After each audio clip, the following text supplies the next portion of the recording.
Komeki Oswald a, courant mars-avril 2024, pris la résolution de commettre un attentat contre la sécurité de l'État. Cette résolution est restée constante jusqu'à son interpellation dans la nuit du 23 au 24 septembre 2024. Cette résolution s'est concrétisée à travers 2 séries d'actes matériels, destinés pour la première série à déterminer le commandant de la garde républicaine chargé de la sécurité du chef de l'État à adhérer au projet, et pour la seconde série, à lui fournir les moyens destinés à l'exécution du projet. Envisageons à présent, Madame la Présidente, Messieurs de la Cour, le cas de Olivier Bokor sur l'infraction de complot contre la sécurité de l'État. Olivier Bokor, Madame la Présidente, Messieurs de la Cour, rejette également toute accusation de complot contre la sécurité de l'État. Il les rejette. Il les a rejetés depuis le début. Il a continué de les rejeter devant vous pour les seules fois où il a voulu prendre la parole. Il les a rejetés, sauf que 3 éléments de la procédure permettent d'établir qu'il est non seulement résolu à commettre un attentat contre la sûreté de l'État, mais que cette résolution, l'élément intentionnel, s'est concrétisé à travers différents actes matériels. Madame, Monsieur, en ce qui concerne l'implication de M. Bokor Olivier dans ce dossier, vous devez vous poser 3 questions. 3 questions simples, très simples. Première question, qui a intérêt? Première question, qui a intérêt? Deuxième question, qui a les moyens de financer? Troisième question, qui a financé? La réponse à ces 3 questions vous mènera directement vers M. Bokor. Qui a intérêt? Qui a les moyens de financer? Qui a financé? La réponse à ces 3 questions vous conduit directement vers M. Bokor. D'abord, la première question, qui a intérêt? Il n'est pas contesté que c'est Olivier Bokor qui est le bénéficiaire de toutes les activités politiques menées par Oswald Komeki depuis son départ du gouvernement le 6 octobre 2023.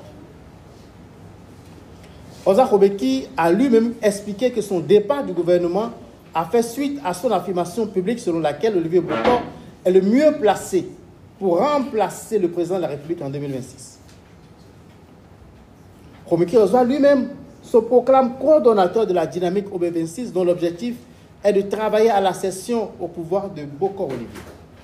Même s'il s'en défend, Madame, Monsieur, même s'il s'en défend, non seulement Olivier Bokor a informé des activités et des initiatives prises par Komeki Oswald pour assurer sa prise de pouvoir, mais il les a soutenus. Il les a soutenus. À la question de savoir s'il avait discuté avec Bokor Olivier de toutes les démarches menées pour son élection en 2026, Oswald Komeki a répondu, et je cite, « Oui, nous en avons déjà parlé, M. Bokor et moi. Je précise que c'est suite à une de mes déclarations en sa faveur qu'est intervenue ma démission après que le chef de l'État m'a sérieusement réprimandé. Nous en parlons de temps en temps. » Fin de citation.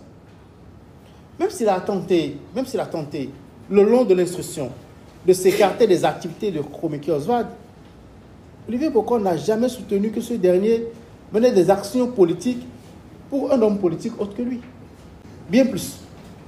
Le plan de l'attentat tel qu'il reçoit des échanges entre Oswald Komeki et le commandant de la garde républicaine devait aboutir à la prise de pouvoir d'Olivier Bokor en 2026. Il devait consister à contraindre à la démission de l'actuel chef de l'État, à mettre à plat le code électoral et à organiser des élections dans des conditions qui assureraient l'accession de Bokor Olivier à la magistrature suprême.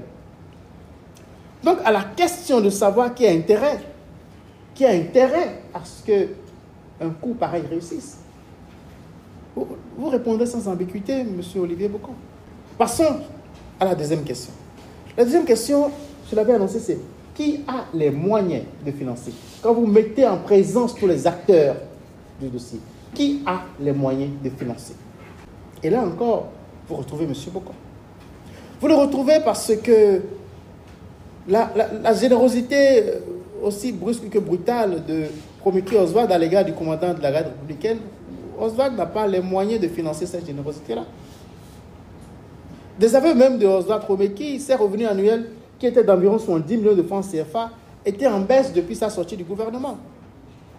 Quand on gagne 70 millions par an, On ne peut pas faire un cadeau de 60 millions à un ami qui n'a rien demandé en moins de 3 mois. Vos revenus annuels sont de 70 millions. Et dans l'intervalle de 3 mois, vous offrez 60 millions à quelqu'un qui ne vous a rien demandé. Si vous faites la comparaison, ce n'est pas l'argent de Oswald Koméki.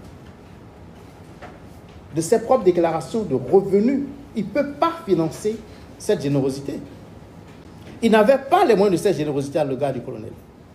Or, vous l'avez vu, le 30 juin 2024, pour la première fois en 8 années d'amitié, il lui a offert 5 millions. Il lui a mis en place une police d'assurance vie à hauteur de 55 millions. Et donc, au regard de ses revenus, je l'avais déjà dit, je me répète, il ne peut pas consentir, il ne peut pas faire un don à cette hauteur à quelqu'un. Alors, c'est vrai qu'il dit que c'est un prêt, mais on ne peut pas faire un prêt à cette hauteur. On ne peut pas gagner 70 millions et prêter par an et prêter 60 millions à un fonctionnaire de l'État dont on sait qu'il n'a pas les moyens de rembourser. Et, autre élément dans ce registre, lorsque la proposition de la mise en place de cette assurance vie a été faite au commandant de la garde républicaine, ce dernier a clairement affirmé à Koméki Oswald qu'il n'en avait pas les moyens. Et à cela, qu'est-ce que Oswald Koméki lui a répondu? Ne t'en fais pas, le grand frère va s'en charger. Ne t'en fais pas, le grand frère va s'en charger. Et au colonel, te voyais de préciser que c'est Olivier Bokor que Oswald Koméki désignait pas le grand frère. Encore sur un autre registre. Oswald Koméki a confié à Avenir Ita, Jacques, que les fonds destinés à la mise en place de l'assurance vie devaient provenir pour 50 millions de francs CFA d'un ami. Il y a toutes les raisons de penser que cet ami généreux, c'est Olivier Bokor. Et je pense même que ce n'est pas que les 50 millions, je pense que c'est l'intégralité des 105 millions.